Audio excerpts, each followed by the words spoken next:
Professor Nassar, let me ask you a few supplementary questions.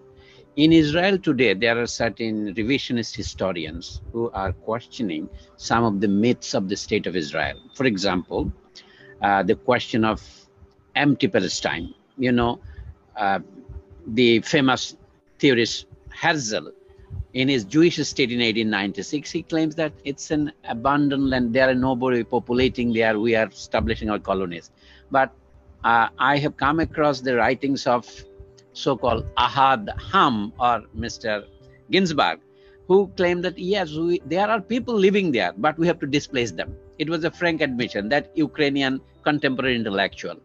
So now another myth Europeans, and I said by Europeans, I mean the Israeli Europeans, the European Jews, Ashkenazi. The second myth, they are saying that it was the Arab governments of the Arab League in 1948 who enticed or encouraged the Palestinians to leave their land. They were not forced to leave. But that is another myth. Now some historians in Europe, Ilan Pape and others, you know them better than I do, their writings are raising questions from the Israeli archives. The evidence was that there was a planned movement to oust them, which you have established already. And now what Edward Said calls politics of dispossession is going on. My question is this: the Palestinian Intifada in 1987, I mean, around the killing of some Palestinians, and then it became an issue. In 2000, with this visit of Ariel Sharon, another second Intifada. Now, is anybody calling this present movement in Sheikh Jarrah another Intifada, or what is its difference now?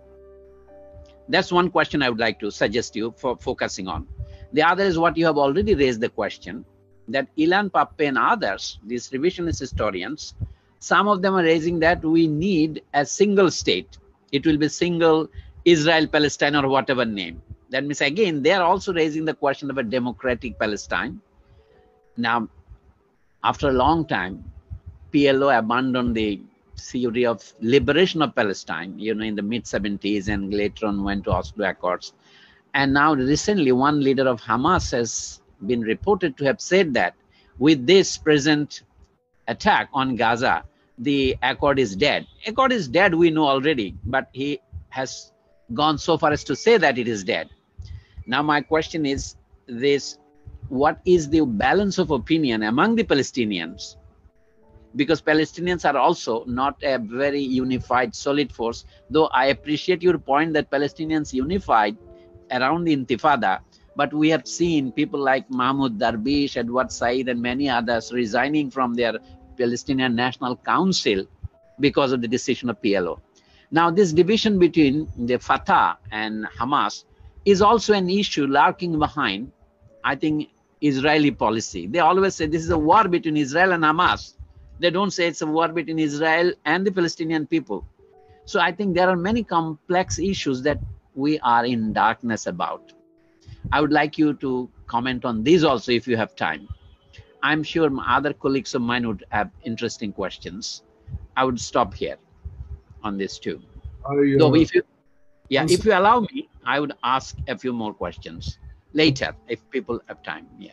Do you want me to answer now or wait for more comments? I think you can carry on, then others will be reading. If Professor Mannan wants to ask something, I'm expecting he will ask something. But why don't you carry on right now? Okay.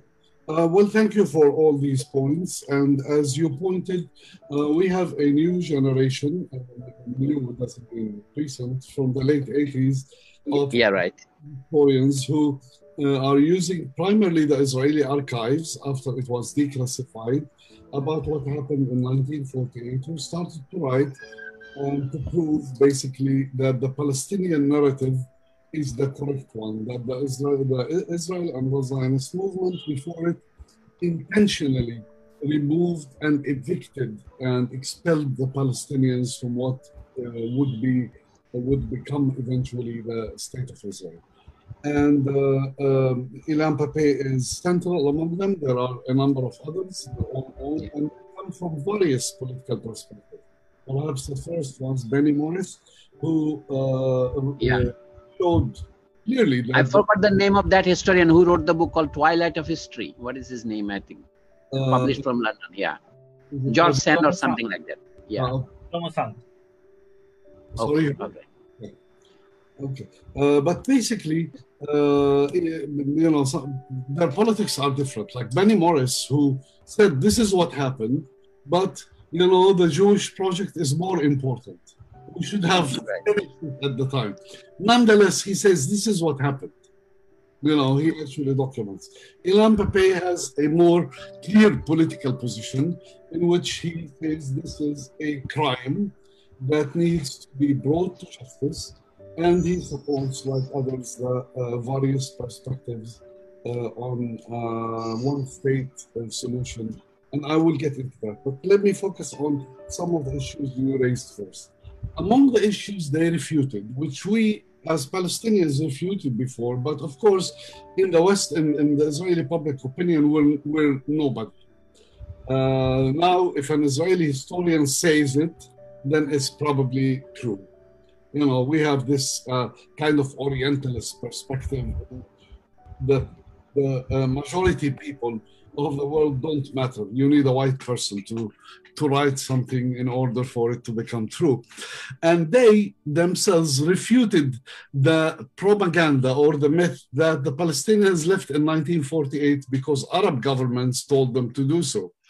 They were not able to document any single announcement by any single Arab leader, whether local or on the ground or a king or a president, who said that. On the contrary, they found evidence to the contrary, that there was a call for Palestinians not to leave their villages and their towns at the time. But it continues to be part of the propaganda. And you mentioned Ahad Ha'am, for example. Another propaganda in which the Zionist movement started with was this myth of a land without a people for a people without a land. Of course, the people of the land, as I tried to highlight in my talk originally, were seen as kind of outside of history. The land was more important as a holy land. And in the European consciousness, at least, they did not exist. Though, if we look at Palestine, and if we just look at the 19th century itself, had a significant growing economy, significant population, important trading cities from Jaffa to Jerusalem to Nablus to others. It was like Lebanon, like Syria, like Turkey, like the rest of the Ottoman Empire was inhabited and has been continually inhabited for millennia, if not more. Now, the various intifadas always, as you pointed out, were provoked initially by an incident in which some Israeli, whether planned or not, did something, committed something, and then there was an official reaction by the Israeli government that is highly repressive and would lead to the intifada or to the revolt of the Palestinian population. And 87, the first intifada was because a driver ran over some workers, Palestinian Israeli driver, killed Palestinian workers. And when the Israeli army came, instead of arresting the driver, they arrested the rest of the Palestinian workers that were there as witnesses. So that started the intifada. And the second intifada in 2000 was provoked by the visit of Ariel Sharon to the holiest Muslim shrine in Jerusalem, Al-Aqsa Mosque. And he did not just go on a visit on his own. He went with, I forgot the number, but I would easily think 2,000 troops, shot everyone that was around, and it provoked the reaction. What we have today is similar. However, I would not yet call it an intifada. I would call it, at least the Palestinian media is referring to it as they use the word habba, which means kind of emergence of a movement, rather than an intifada, a continuous revolt in some sense, primarily because no political leadership emerged out of this. It's still, the leadership is on the ground in different areas, facing their own issues and trying to create support. There is an absence of Palestinian leadership because the PLO itself and what became of it, the Palestinian Authority, is largely, with its headquarters in Ramallah and its president Mahmoud Abbas, were largely silent on the issue. I mean, of course, there were some complaints, some diplomatic activity, but largely silent because they don't want to be, because they claim they're committed to the agreements and they want to negotiate. Whatever their rhetoric is, they are not in a position to be in leadership. And Hamas, which is the movement established after the first Intifada, yes, against Israel and the liberation of Palestine, but it is also a movement that was established to oppose the ideology of the PLO at the time, the Palestine Liberation Organization, which called for the establishment of a secular democratic state. This is a movement that wanted to build an Islamic state in Palestine. So ideologically, they're different, and Hamas never joined the PLO for various reasons, some on the side of Hamas, some on the side of the PLO. But Hamas eventually got elected in 2006, and the world went against it, and eventually Hamas took control of Gaza in the name of its victory, and the rest of the Palestinian pockets under the Palestinian Authority in the West Bank remained under the control of the other strong movement in Palestine, which is Fatah. Now, Hamas jumped, I think, I mean, I might have issues with, we had this what seems to be a beginning of intifada, of a mass movement in some sense around the issue of Sheikh Jarrah and Jerusalem in general, the Old City and the Al-Aqsa Mosque. But then Hamas got into the picture militarily. And although this is the first time that Israel actually on its side decided to stop the bombing and to ask for a truce and to reevaluate, so there is an element of success for Hamas. They call it a victory, but I wouldn't call a victory the destruction of homes and the killing of people, and especially that it did not yet change the situation.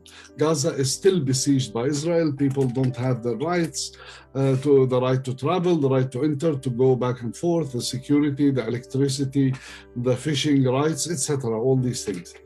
But by entering the game, Hamas became a lot more popular, because at these times of anger among Palestinians, it kind of gave them hope that there was some success.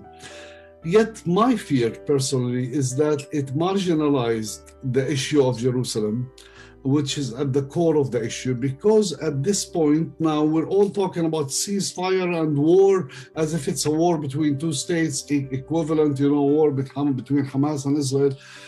My fear as a Jerusalemite, I'm concerned with the whole issue, is that there is that danger, and I'm afraid I might be right. For Hamas, it placed itself in the center, and right now it gained politically massive support, I would say, for now, while the support for the leadership of the PLO or the Palestinian Authority has declined a lot. So there is an internal Palestinian game, I suppose, that is being played in this level. But of course, I am not condemning Hamas fully, because at the end of the day, this is their view of how they want to resist. Maybe it was not, in my perspective, the best timing, but if you know what's happening in Gaza and how this small territory, overcrowded territory, is besieged, closed, does not have basic resources, everything is controlled by Israel, you can also understand, in fact, you would question, why have they been silent for so long? Why haven't they revolted before? So I understand that issue. On the one state, two states solution, I think the Palestinian general Palestinian opinion, especially at the beginning of the peace process and after the first Intifada, was more accepting of the idea of two states. People were tired. They wanted, even if it's partial, they envisioned the two states to be, sovereignty for the Palestinians, but the ability of Palestinians to visit, go back to their ancestral homes, possibly open borders, peaceful coexistence. That all has been dashed in the last 20 years. And support for that idea internationally and locally has diminished significantly. However, if we are to go for the one-state solution that is proposed, we are already in one-state solution. Israel controls everything, and the one state is the Zionist state, the exclusive Jewish state. What we need is, if it's a one-state solution, it is important to de-Zionize the state, that it will be a state for all its citizens, and we revisit the privileges given to some at the expense of others.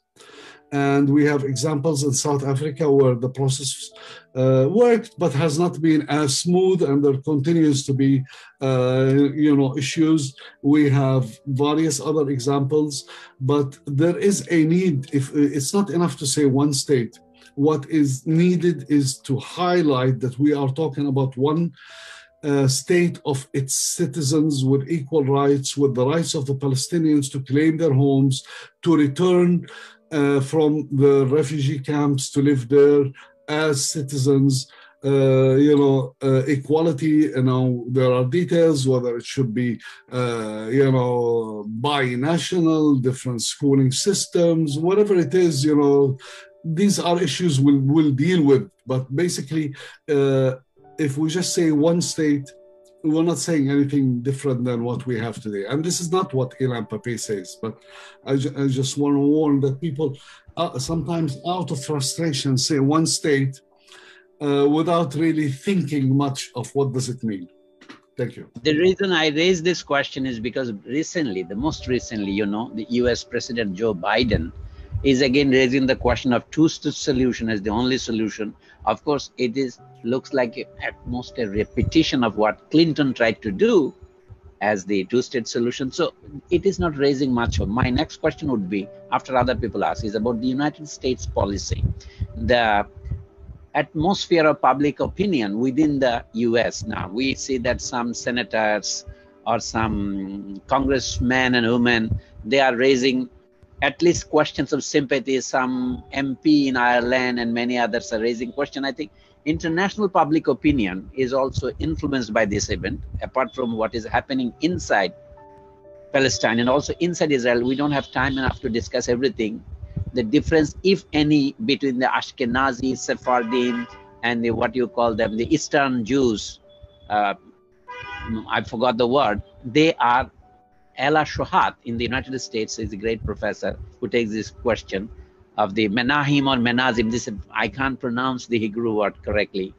So this is an issue that we probably discuss. Now I would like you to next see that what is happening to US policy. Without US support, as Chomsky has said, Israel would not have been able to inflict such damage with impunity on Palestinian people and especially on Gaza. So keeping that in mind, I think, is there any hope that things will change in the US? I mean, taking US to be, quote unquote, some kind of bourgeois democratic country. Any other issues, or should I respond? I think people will have other questions, but we should not waste time, so you could carry on your remarks on US policy and related issues. Okay, sounds good. As you pointed out, and both of you actually pointed out, the United States has been a party to this conflict from the beginning. Although it was Britain during World War I that officially agreed to grant Palestine to the Zionist movement to establish a Jewish homeland. In doing so, Britain actually was partly, there were a variety of reasons, but one of the reasons Britain, in issuing the Balfour Declaration, was aiming to bring the United States into World War I on its side. So the presence of the United States in this conflict has a long history.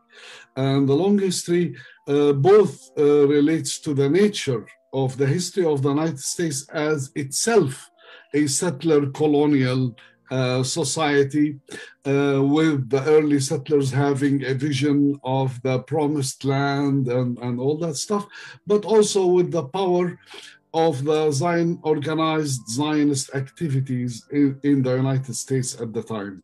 So the United States has been party to this. And from the founding of the State of Israel, not even the founding, from when the UN in 1947 took up the issue, there was a couple proposals in front of the UN, one for independent Palestine and the other is for the partition of Palestine. The United States lobbied other governments in order to pass the partition of Palestine, in order to create a Jewish state in Palestine. That was the primary concern, and this would be the Truman administration in 1947. And as pointed out, the United States continued, especially more so after 1967, to see the State of Israel as an important asset in the region, perhaps partly for fighting communism at the time in the Cold War, perhaps for other regional interests, including oil. And of course, an important element of that is not just the historical imagination of the United States and a new form of Zionist Christianity that views the State of Israel as a fulfillment of the Bible. I don't have time to get into that, but this is not formal official Christianity. This is a particularly American phenomenon that we see here, but also with the power of the economic power and political and lobbying power of the pro-Israel Zionist groups in this country. And I think me too, in my lifetime, in the US, throughout all my memory, going back to President Carter, I think, through Reagan, Bush, etc., I think the mantra I always heard is the US is committed for the security of Israel. This is something that is being repeated over and over again.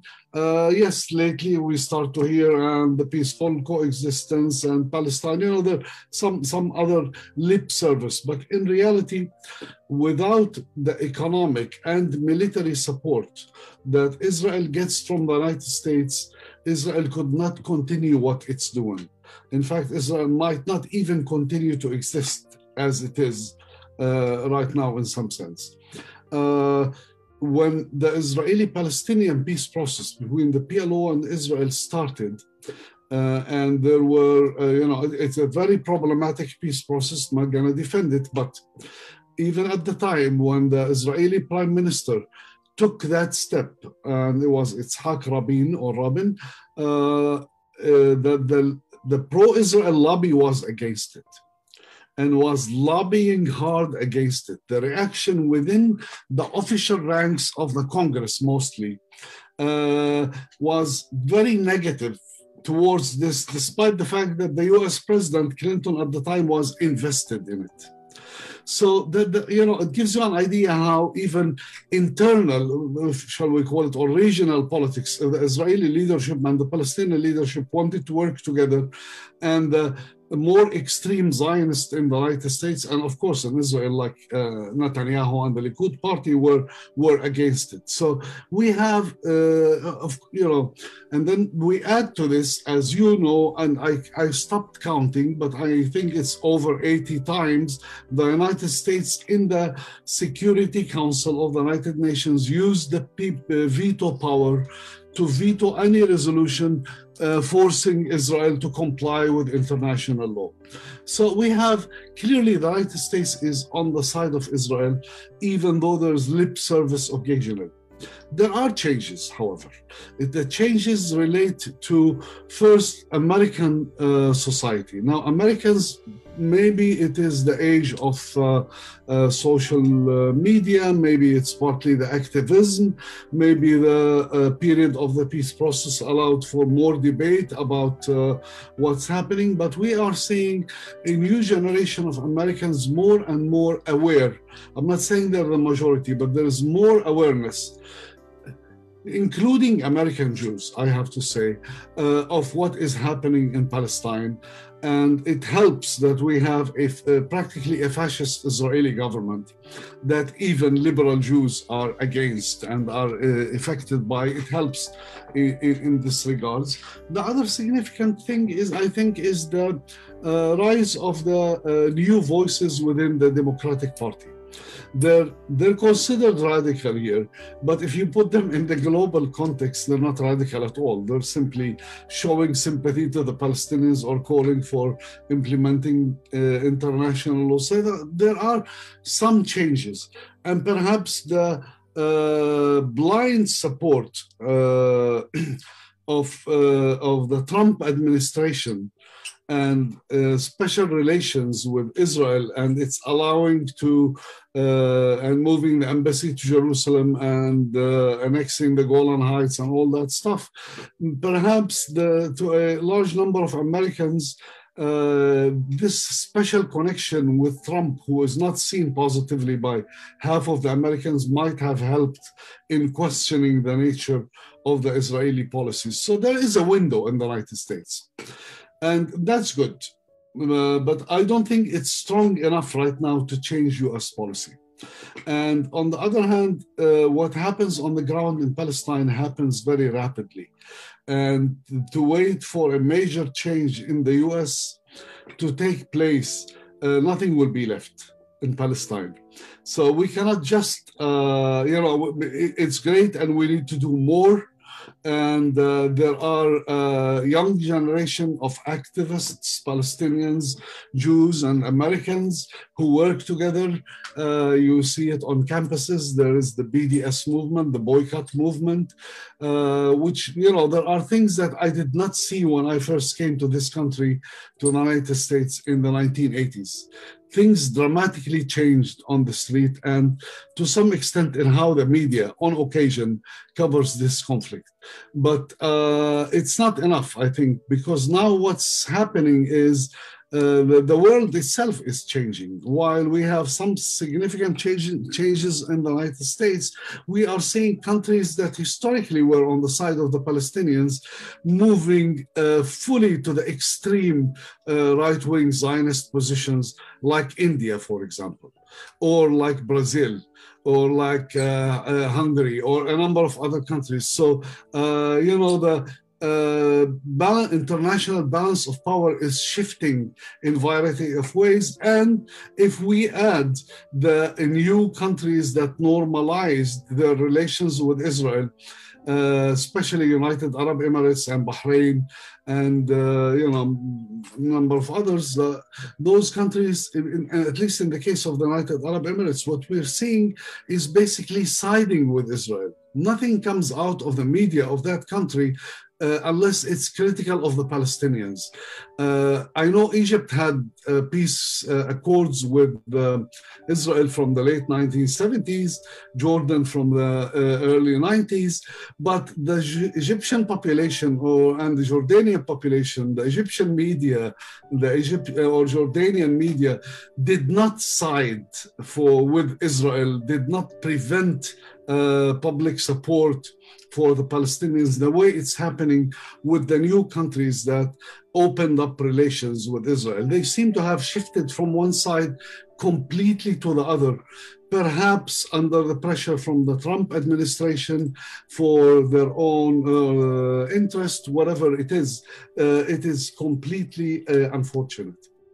Now, on the other question that Professor Mannan asked, I mean, there were all sorts of comments, but it enables me to go a little back to the history. I think one important point he raised, it was the role of the French and the British.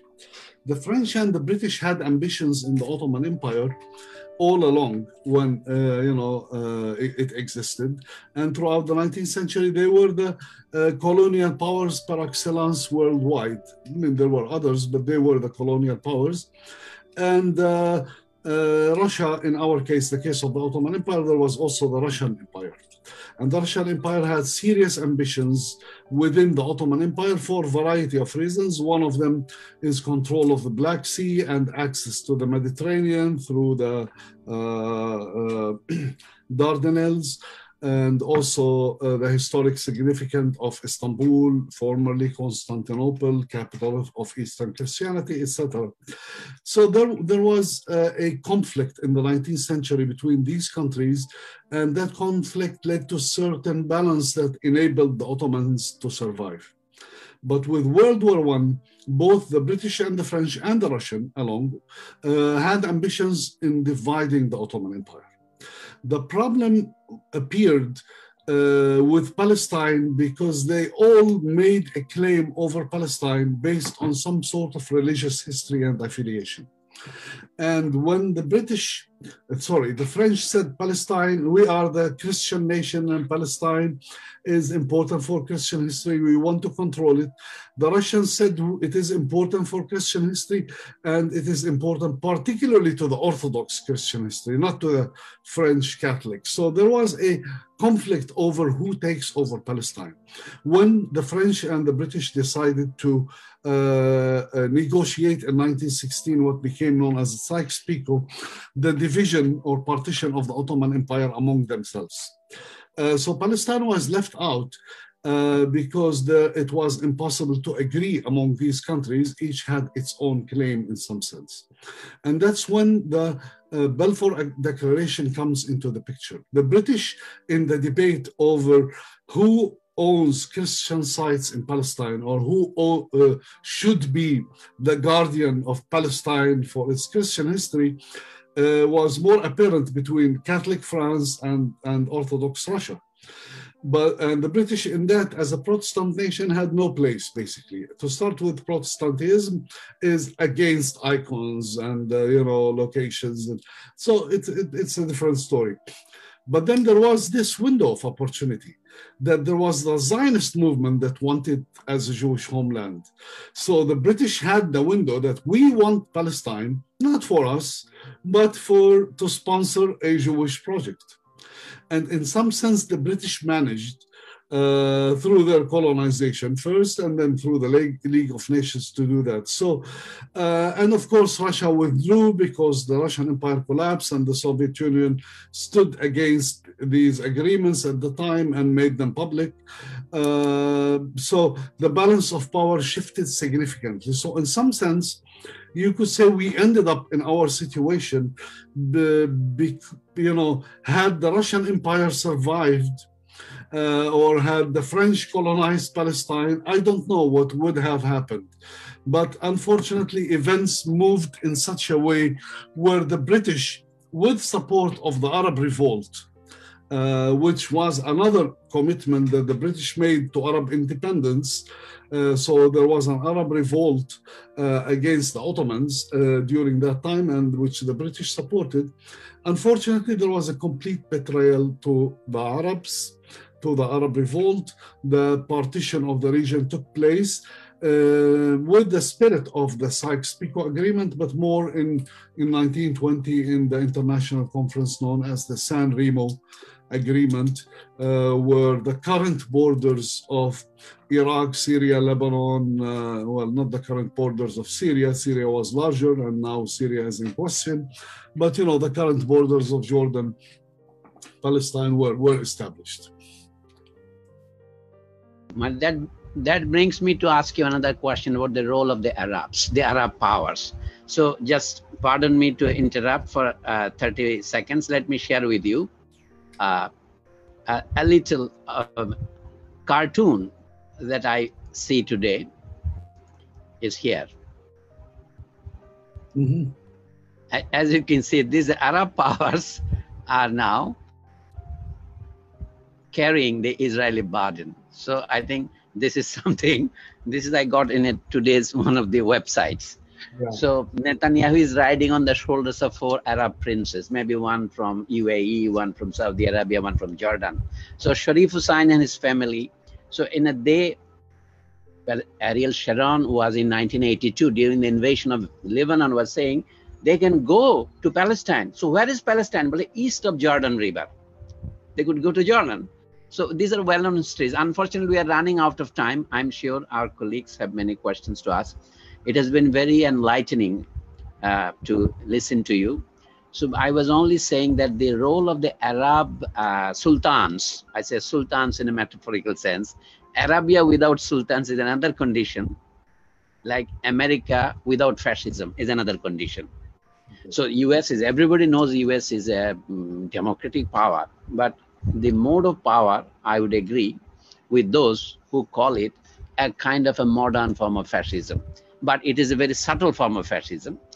Some people say, I was reading a poem published this past month in Monthly Review, where the poet says that in the US, in this time, socialist is an insult and official murderers thrive.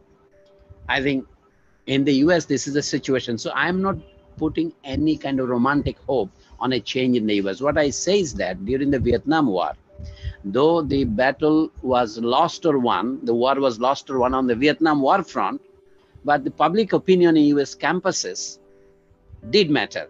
So I think I'm not banking everything, not all eggs in the US basket, but US, as you have already pointed out, is the most important catalyst in holding. So an untoward question to you, what about this rumor, quote unquote, of Israeli state, which the Palestinians used to call Israeli entity, the Jewish entity, where they possess certain nuclear bombs or nuclear arsenal. I say that quoting with a reference to Fidel Castro's autobiography published in 2006 with Ignacio Ramonet, a professor in Paris.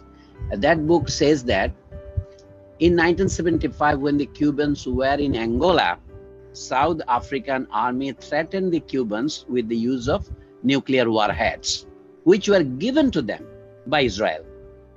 Now, later on, when after the end of apartheid, Fidel Castro himself is saying in his book that I asked Nelson Mandela, what happened to those nuclear warheads that Israel gave to you? Mandela says, my goodness, he swear by God, I don't know where they are, because the army never told me. He was the president then. So I do not know what is the situation and what kind of use they may have, these weapons. And another issue, I would like to finish with this Israeli clamor about the nuclear facilities being built up in Iran. What role is Iran playing in this Palestinian conflict today? I mean, why the Israelis are making such a hue and cry about Iran? They know nuclear weapons cannot be used against anybody on a world scale. So what is the significance of, let us say, Iran possessing means of producing, or what is they call, improving their nuclear capacity? This remains a question because everybody, France, Britain, Germany, everybody is now using 80%, more than 80% of their electricity by using nuclear fuel. But then why it is so wrong for Iranis to do this? And the real threat Israel is posing, I would say, dismantle the peace, whatever exists today, this armed peace in the Middle East. I don't know whether you have something to say about this. I will conclude with this and thanking you. I may not come back again. So please take this as my tribute to your lecture tonight in Dhaka. Thank you. Yeah. Do I get to comment or we are done? Sorry, you're muted. I want to listen to you before we finish. Let us, Rasel, I plead for 5 minutes. Yes. Okay, you raised all sorts of issues that I don't know if I can comment on. Of course, solidarity with Palestine within the American public opinion is important, and I hope there will be more. I agree with you on your view of the political system now in the United States, and especially the role of the ideologies and the shift of the Republican Party mostly, but also segments of the Democratic Party into white supremacist fascism, I think. And I also agree with you on the role of some Arab countries. We might differ on this country or that country, but I think the lesson we learn as Palestinians today, whether it's Iran or Arab countries or Turkey, is that in the realm of state relations, we are being used as by countries for their own interests, and their own interests or the interests of their rulers are not necessarily the interests of the people or in line with the feelings of the people. I think, Jordan is in a different position than the United Arab Emirates, might have had some reasons to sign a peace agreement, but it's a very cold peace agreement, not welcomed by the public. I don't understand even why some countries in the Gulf need to sign such agreement. They are so rich and they don't need, and their relationship, they have bases for the United States there. Their relationship is so strong with the United States that they don't need even the interference of or any supporting role by Israel. Of course, in certain small details, arms shipments or something like this, but it's not justified. But my hope is that these political moves don't necessarily represent the public opinion in those countries, who for many generations or decades at least have been sympathetic to the Palestinians and supportive of the Palestinians. We don't see that because of the nature of the media that comes out of these countries and the nature of the population that is largely expat community, people afraid for their livelihoods. So there are all sorts of issues, but I still have hope. I don't see the shift of certain rulers to align themselves with Israel as something that means that Palestine is lost in the hearts of the population of the region. After all, the population of the region is paying a high price. Even if we look at what's happening in Syria or what happened in Iraq, whether we support or don't support the dictators of these countries, the role of Israel and the United States and other regional powers is clear in weakening any country that could be a challenge to Israel or equal to Israel in power, in any kind of power. And that includes nuclear power in the case of Iran. Israel, it's no secret that Israel is a nuclear power. And Israel wants to maintain clearly its supremacy in the region, military supremacy and nuclear supremacy. So whether we like the Iranian regime or we don't like the Iranian regime, whether it's Iran or in the future any other country, Israel will not welcome any competition in that sense. And unfortunately, and we should remember that while Iran and all the countries in the region signed the nuclear proliferation treaty, Israel is the only country in that region that refused to sign it. And therefore, inspectors cannot come to verify what Israel is doing. So I don't know, with this, you raised all sorts of issues, but I hope at least there's part of an answer here. Thank you. Thank you. So we would like to have you more in some of our future sessions. I'm sorry we ran out of time. Okay, thank you. I have already thanked Professor Issam Nassar for his, I would say, very enlightening speech and also pleasurable for us. and it had been a great honor for our small university, University of Liberal Arts, Bangladesh. We love to call it EU Lab. I would only add to this that this is a question for the future, not for today. I will leave it as today. About your own experience in the United States, being a Palestinian and facing your student community. Because I myself was a teacher for 12 years in various US universities, the State University of New York and City University of New York. I found, I'm sorry to say, in working class colleges, a very strong pro-Israeli stand. I used to teach in small colleges, New York College of Labor, Staten Island College, and other places, including New School for Social Research, which is known as a Jewish university. So there, you cannot criticize any policy of the US government, or for that matter, you can criticize US government, but not the Israeli government. So I would like to listen to you in some future lecture. How do you face this audience where it is still viewed that Israelis are the victims? So that the Palestinians are victims of a victim, to quote Edward Said, is something very hard for us to make them understand.